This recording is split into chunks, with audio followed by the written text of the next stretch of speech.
ప్రముఖ యాంకర్ శ్యామల భర్త బుల్లితెర నటుడు నరసింహారెడ్డిని హైదరాబాద్లోని రాయదుర్గం పోలీసులు అరెస్ట్ చేశారు. తన దగ్గర నుంచి ₹1,00,00,000 అప్పుగా తీసుకున్న ఆయన తిరిగి చెల్లించకపోవడంతో పాటు బెదిరింపులకు కూడా పాల్పడుతున్నానంటూ ఒక మహిళ రాయదుర్గం పోలీసులకు ఫిర్యాదు చేసింది. దీంతో నరసింహారెడ్డిపై కేసు నమోదు చేసిన పోలీసులు మంగళవారం ఆయనతో పాటు మరొక మహిళను కూడా అరెస్ట్ చేసి రిమాండ్కు తరలించారు.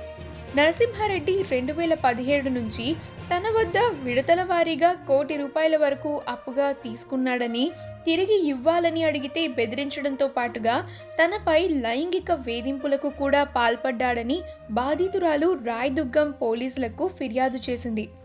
ఈ వ్యవహారాన్ని సెటిల్మెంట్ చేసుకోవాలంటూ ఒక మహిళ మధ్యవర్తిగా వ్యవహరించి తనపై ఒత్తిడి తీసుకొచ్చిందంటూ ఆమె ఫిర్యాదులో పేర్కొంది.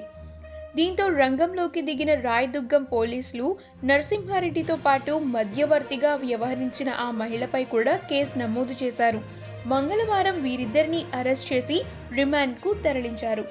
ఈ వీడియో కనుక మీకు నచ్చినట్లయితే మీ అభిప్రాయాన్ని కమెంట్స్ ద్వారా మాకు తెలియజేయండి. మా ఛానల్ని సబ్స్క్రైబ్ చేయడం మర్చిపోకండి.